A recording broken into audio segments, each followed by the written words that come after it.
very good morning, Excellencies, ladies and gentlemen. Welcome to Asian Vision Dialogue.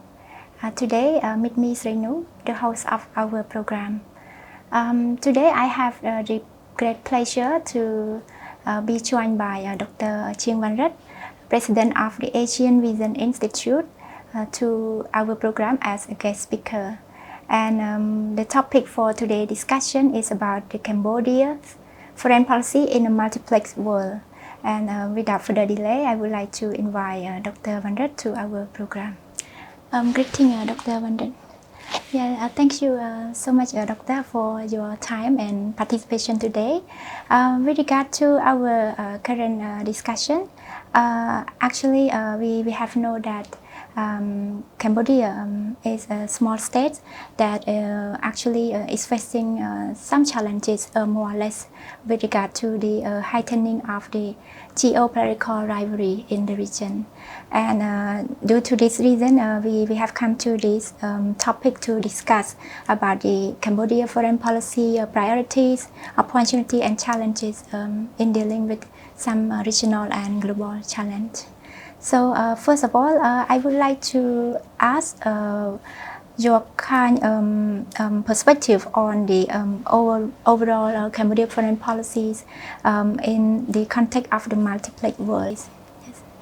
Well, we are living in a multiplex world, as you mentioned in your question. So a multiplex world refers to a world characterized by uncertainties, complexities, and vulnerabilities, plus the complex interaction between different actors, both state and non-state actors, and also the complexity and complex interdependence between global issues like climate change, pandemic, and other issues.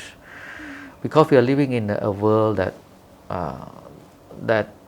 full of this complex interconnectedness. So that's why we need to innovate solutions in order to address this complex global issue, and need to work together in order to address this, because no single power can solve a global issue alone. Let's see the pandemic, so we need cooperation, international cooperation to deal with the pandemic, the COVID-19. Unfortunately, geopolitical rivalries and competition and economic fragmentation in terms of disruption to supply chains and geopolitics of supply chains have caused mounting pressure for nation states, especially small states, to navigate in this multiplex world. So the heightening geopolitical rivalry, of course, is one of the key features that destabilize the world order. And of course, in the multiplex world, also the new world order is being formed, or the global power shift and transition is there. And we don't know yet what kind of world order we will have in the next coming years or decades, but obviously it would be a multipolar world together with the kind of a different key actors or global actors that compete or cooperate, depends on the issues. But you can see the rising power of China, India, the BRICS economies that challenge the US-led international order. So it is a transition from a hegemonic order being led by the US to a new world order that will be led, or being led actually, by different major powers across the globe. All right. When we talk about this multiplex world, we also thinking about the complexity of most of the small states. So what are the key principles or guiding principles that do you think that Cambodia have positioned itself to shape, to navigate kinds of alignment with major power like China, US, or regional actor like ASEAN? Yes, in the multiplex world, there's a different source of power. So military power still there as a key source of power, economic power or material power, technology included in that. And then in the multiplex world, ideas also matter, ideology, ideas and civilization also matter. So within this, as a small state, we need to, of course, to build our comprehensive power, right? Defense, security, economic security, and our core values and identity, national identity and civilization. Because we need to be relevant in the international system and be more proactive. If we are not proactive and passive, we face more vulnerabilities. So we try to stay at the table, otherwise we be in the menu, you know. Yes. So we need to strengthen our relevance, depend on our source, integrated source, comprehensive source of power, hard soft power. But for Cambodia, I think the economic power is the determinants factor, right? Because economic security is very important for Cambodia security, national security. And of course, Cambodia have a great source of cultural assets, and we have a long civilization. And so this can be part of our power projection in terms of identity.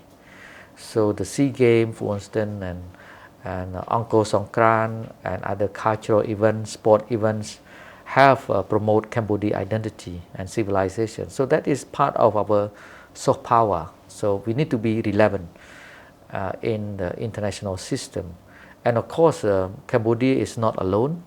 Cambodia is connected with the regional mechanism and other multilateral systems such as ASEAN and the United Nations. So by being part of this multilateral system mechanism, it helps us to improve our relevance and our leverage. So the more connected we are, the better we can be in terms of foreign policy. Because as I said, how to make ourselves relevant. All right. So apart from, like you mentioned, like kinds of the opportunity for Cambodia, how about the key challenges that you think that Cambodia face in its foreign policy strategies? I think similar to other small states around the world and other Southeast Asian countries, Cambodia feels the pressure from major powers to choose sides. Of course, a small state like Cambodia are not interested in taking sides, and I think all Southeast Asian countries are not interested in taking sides. But how to stay independent and neutral, that is a question. This is a key challenge actually, how to stay independent and neutral. And this kind of independence and neutrality, of course, it depends on our capacity, institutional capacity, resources, and also leadership, right? In order to maintain our independence and neutrality. But also it depends on the intentions and the behavior of major powers. Because major power or superpower, they are still the most influential actors in the world. They shape the international system and a new world order. Yes. So how can small states like Cambodia engage and socialize major powers and superpowers to respect the principle of international law and international norm? Because small states rely on international law to protect their sovereignty, territorial integrity, and independence. So if the superpower violates international law, then what are the source of protection for small states, right?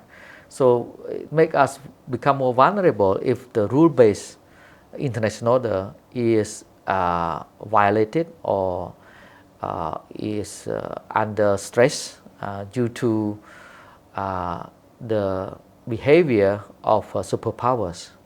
So that's why through multilateral institutions such as ASEAN, Cambodia tried to engage and socialize all global powers, right? US, China, Russia, and others, with the hope that they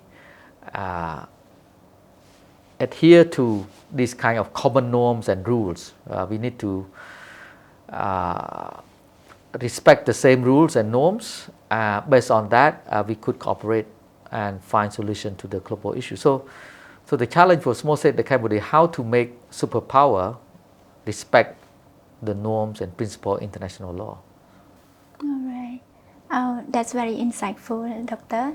So now we come to the last question of our dialogue. So looking ahead, do you think that what kind of strategies or further suggestion for Cambodia foreign policy to be focused on in order to achieve its foreign policy goals? Yes. I think hedging strategy is crucial for small states. The more uncertain international environment we are facing, the more urgency we need in terms of developing hedging and implementing hedging strategy. So hedging strategy is a strategy to minimize risk. So there are different ways for nation state, for small state in particular, to minimize risk. Either you could minimize risk through diversification, through what we call strategic engagement with different stakeholders, and you can minimize risk also through consistency, being consistent, because consistency leads to credibility.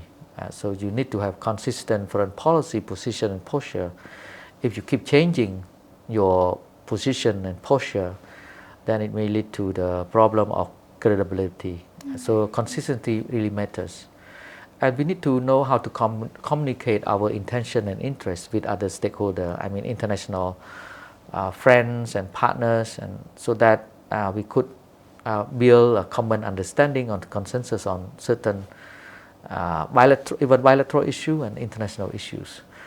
So to minimize risk, also we need to build our capacity to forecast the future, scenario planning, strategic foresight. So because we are living in a certain world, so we need to have a different scenario, 3 or 5 scenarios, and how can we respond effectively to different set of scenarios. Because we are living in a very fluctuating and messy world, you know. It's not a non-linear, it's kind of not a linear world, right? From 1 to 2, 3, 4. It's a non-linear world. So a lot of fluctuation, disruption. So we need to have a stronger capacity and scenario planning and analysis and strategic foresight. And we need to build human resources and continue to build more human resources and invest more financial resources and incentive so that our diplomats can function effectively. So we need to invest more in diplomacy, and in diplomacy in the modern era, it must be very comprehensive. It's not only for political security, but economic and cultural diplomacy need to be integrated in the modern diplomacy. So how to transform international environment to be a source of our national strength, to be opportunity for our national development. Because at the end of the day, any foreign policy start from home, right? It depends on our national interest, how to realize our national interest. But first we need to have national consensus. What are our key national interests and how to realize these national interests, and open our mindset and try to be more connected and integrated with the region and the world, because we are too small to live alone. We cannot live alone.